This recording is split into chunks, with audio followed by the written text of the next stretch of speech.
Morning, જય શ્રી કૃષ્ણ, જય માતાજી ગાઈસ. સ્વાગત છે આજના અમારા નવા બ્લોગ વિડીયોમાં. સવારના વાગી કે 9:09 હું નાઈ ધોઈને તૈયાર થઈ ગયો છું. અને ગુડ મોર્નિંગ, જય શ્રી કૃષ્ણ. ગુડ મોર્નિંગ, જય શ્રી કૃષ્ણ, જય માતાજી ગાઈસ.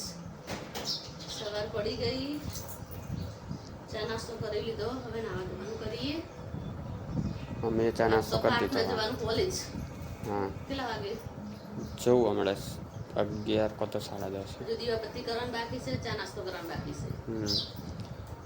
તો અમે પણ અમારું કામ કરીએ, હવે શરૂઆત કરીએ. કાલનું કામ પડ્યું બધું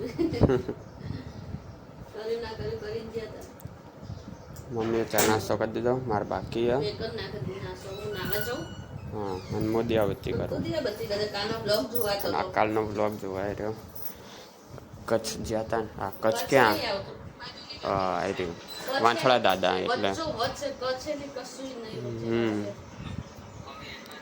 આમ જોવા જઈએ ને તો બીજું કચ્છ જેવું હોય, મીઠું પકવી.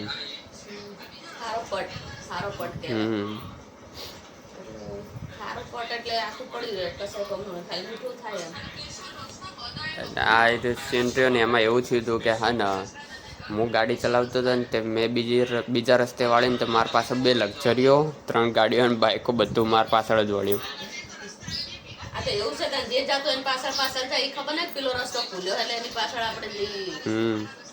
એટલે એ રસ્તો ભૂલ્યા નતા, પણ એ પહેલી વાર અમે જોયો.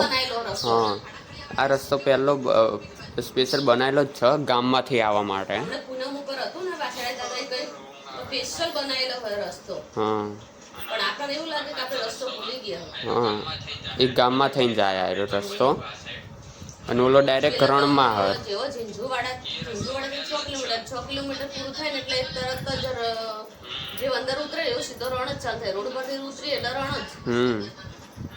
અને આ તો એવું નહીં, રણમાં છીએ પણ તો એ રસ્તો સ્પેશિયલ બનાવેલો. હા, આ તો રસ્તો બનાવેલો, અને ઓલો તો ભૂલી જવાય એવો હતો. આ થોડું આગવું પડ્યું પણ બનાવેલો રસ્તો. મજા આવી ગઈ જોવાનું તો. ચીકણી માટી ખાડા થઈ ગયેલા હોય એટલે જેમ સાધન હેડે પાછળ જાય, રસ્તો ના બનાવેલો હોય સ્પેશિયલ. કાલ જોઈએ લીધું કે શું કે વાછળા દાદાના મંદિરે જોયું, અને મીઠું કઈ રીતે બને શું હોય એ બધું જોઈ લીધું.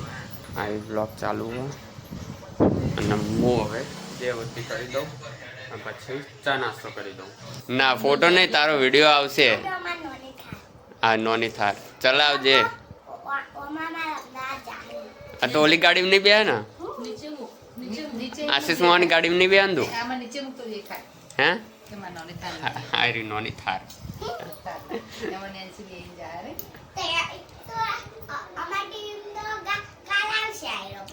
હા, કાલ આવશે.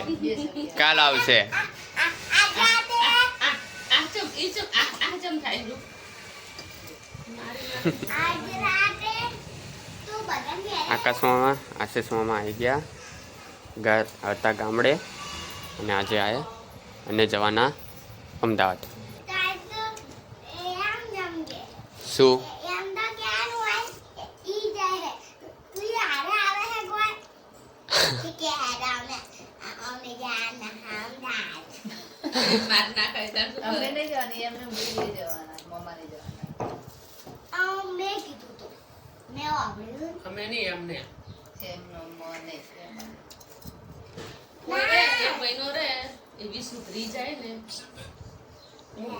ઓયકન રહે તો તને શું મળે?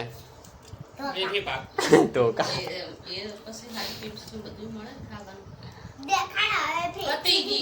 પતાઈ દીધી મેં. ટાટા. તો ગાઈસ હવે જઈ હવે અમદાવાદ. વેકેશન 2 દાડાનું વેકેશન, મગજ ફ્રેશ કરવા. 2 દિવસનું વેકેશન કરી દીધું. હવે કામકાજ કરીએ અને હું જાઉં કોલેજ. તો ગાઈસ કોલેજ ગયો હતો અને આવી ગયો છું ઘરે. ને આજ તો મમ્મી બાજરીના રોટલા બનાવો ઉનાળામાં. બાજરીના રોટલા અને કાળેંગડાનું શાક. શાક બનાવી રહ્યો કાળેંગડાનું. ગરમી લાગે આજ તો બહુ. મારી માથા નીચેથી પોણી ઉતરે. બાજરીના રોટલા, કાળીગણાનું શાક, છાસ, ખાટી મોળી બે અને ડુંગળી કાપવાની. બગા આવે રે. એવું થાય આ રે ખાટી છાસ. જીવી મજા આવી જાય. આ ખાટી છાસ, આ પણ ખાટી છાસ ના થેલીની છાસ. બહાર એટલે ચો લઈ જઈને ખાવાનું. રણ વચ્ચે બેહીને ખાઈ લો. હા. સાચી વાત છે ખોટી વાત. મજા આવે. રણની રે તું ડર. ગાડી ઉભી કરી. મેઠું તો અહીંયા હતું થોડું મોડું લાગે તેને. મેઠાની જરૂર પડે તો મેઠું તો હતું જ ઘણું. જો બેહો તો પણ મેઠું મળી રહે. મેઠા પર બેહવાનું જ હતું. હા. તો દૂરે નતું જવાનું. એવું નહીં કે ઓલું શું કે જોકણ મેઠું પકાવતા હતા એકન લેવા જવાનું. તમે જો બેહો ત્યાંથી લઈ લેવાનું. તો મીઠું ના હોત તો મીઠાની કોઈ ચિંતા હતી નહીં. પોણી ઘરેથી લઈ ગયા હતા. પાણીનો તો ઓલો કેલ્બો લઈ ગયા હતા. અમને એમ કે ઓલું પાણી પાવક ના પાવક. અમે ઘરનું પોણી લઈ ગયા બાટલો લઈ ગયા. ચલો બે જોડો ખાવા. બે જઈએ. 1:30 વાગ્યા તો. આજ તો 1:30 વાગ્યા. આજ રોટલા બનાવી દે પછી બે જઈએ હંગાત. કાઢતા હોય તો બની જાય રોટલા અમે. હા તો બનાવી દે હેડો. તો હકીકત છે સહેજ ને પણ શું કરીએ હવે અને આમાં અત્યારે રોટલા બનાવે. હા એટલે જ ને પણ એમાં તે પહાડ રોટલા બનાવ્યા શું કરવાનું. કેટલા છે શિયાળા બનાવ્યા હતા. કેટલા મહિના 3-4 મહિના રોટલા બન્યા. તે સારું નહીં. લગભગ બ્લોક ચાલુ જાણનો કરે તારનો રોટલો નહીં બનાય. જોવું જોઈએ. શી ખબર. નહીં બનાવે રોટલો. હશે. એ પણ સરસ બધા તો નહીં બનાવી. ખબર નહીં હવે બનાવે કે નહીં બનાવે. દળી બાજરી પડે એટલે દળી દેવી. ગવાનું શાક, ભીંડાનું શાક, બધી દાળ હોય તો રોટલા કરી ખાવા. તો શાક તો બની ગયું. રોટલો બના જમીને આવી ગયા અને પપ્પાએ આવી ગયા એટલે જમવાનું તો બની ગયું અને છાશ પણ લાવી દીધી. તો જમવા બેસી જઈએ હવે. તો ગાઈસ જમી લીધું અને મમ્મી બધું મૂકે છે અને જમીન જાય રહ્યો લાઇબ્રેરી. પકડ વાગતો જજે હો. એટલે એ બહાર હોય એટલે કહું રે ના મોબાઈલ જઈને. તો ગાઈસ વાગી ગયા છે 5:15 ને મમ્મીએ ચા બનાવી દીધી ને જો આજ જેટલા બધા કપડાં છે. કાલના નાદના બે ભેગા છે.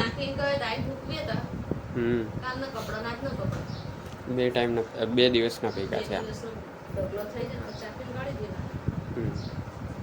તો ચા બની ગઈ તો ચા પીતા આવીએ. તો ગાઈસ કાલ વાંસળા દાદા ગયા હતા તો મમ્મી ત્યાંથી હે ને આ લાઈ મીઠું જુઓ આમ ખાંડ જેવું હોય. ખાંડના કોકરા આમ જોઈન્ટ કર્યા હોય ને એવું. એ આવી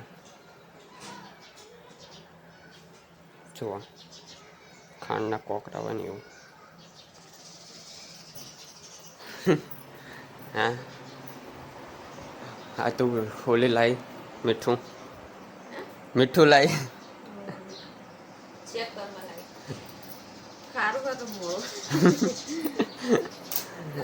જો ખોડ જેવું લાગે નહીં કોઈ ખોડ બનાવીને આલી હોય ને એવું. પાણી પડ્યું કોકરી બની ગયું એવું. આને કોઈ શું બનાવવા જવું પડે તો એને પેલું કરવું પડે. કાન્યાને ખવડાવી તું રાતે. હવે કોકરીઓ થાય કોકરીમથી પછી આવું ભેગું થઈ જાય. આવું ભેગું થઈને પાછું ઓમ બધું ભેગું ના થાય. અલગ અલગ જ આવી રીતના થઈ જાય. બરફના ગોળા પડ્યા હોય ને એવું કરા. બરફના કરા પડ્યા હોય ને એવું થઈ જાય. વાગી ગયા છે 8 ને મમ્મી જમવાનું બનાવે છે અને ચીકુનો જ્યુસ પણ બનાવવાનો. ડુંગળી બટાકાનું બનાવી દો તારે બરાબર. અને કાલે છે ને પેલા રવૈયા ભરીને બનાવી દઈશ મસાલા વાળા. હા એ બરાબર. તો શાક નહીં ભાવતું રવૈયા ભરેલા ભાવે જ જેવું. બરાબર વાળી એ તો યાર રહેવા જા તું દૂધ લેતા જ બનાવી દઉં જ્યુસ ચીકુનું સારું તો આ ચીકુ પડ્યા હોય તો હું દૂધ દેવા જાઉં અને મમ્મી સદુપયોગ કરી દઈએ ને કોઈ ખાતું છે ને વ્યાજ પછી ચીકુ નહીં લાવવાના ઘરમાં અરે યાર હવે જ્યુસ પાવા હો ખબર નહીં કેમ એટલે તો હું દૂધ લેતા આવું એક મને હાલ છે કાપીને ભૂખ લાગી પેટમાં ગુરુ બોલાય રહ્યું થોડું કાચું છે સારું કાઢીને હાલજો હો સારું જ છે બધા સારું જ છે ને. હા તો ગાઈસ વાગી ગયા છે 9:30 એ જમવાનું બની ગયું હા જમીન પણ આવી ગયો પપ્પા હજુ આવ્યા નથી એમને કોમ છે એટલે ને જમવામાં બનાવ્યું છે આજે બટાકા ડુંગળીનું ને બટાકા ડુંગળીનું શાક અને ભાખરી બસ બોલતો નહીં તો પછી થોડું ઓછું કરજે બોલે હું કહે નહીં બોલ્યો ચમના અંચમ હસ્યો પેલો બસ મને જોક્સ યાદ આવી તને આલો બા એવું ના બસ તો પપ્પા આવ્યા નથી વાત થાય હતી જમવાનું થઈ ગયું તો જમી લઈએ તો ગાઈસ વાગી ગયા છે 11:30 ને મમ્મીએ બનાવ્યો છે ચીકુનો જ્યુસ આમાં તપેલી ખોટું આવી ગયું છાશ આવી ગઈ આપણા તો આવી રહ્યો ચીકુનો જ્યુસ તો બનાવ્યો તો પી લઈએ તો ગાઈસ ચીકુનો જ્યુસ પી લીધો તો હવે હું એડિટિંગ કરી દઉં તો મારા વ્લોગને અહીંયા એન્ડ આપું છું જો તમને મારો વ્લોગ ગમ્યો હોય તો લાઈક કરજો શેર કરજો અને સબસ્ક્રાઈબ કરજો ગુડ નાઇટ જય માતાજી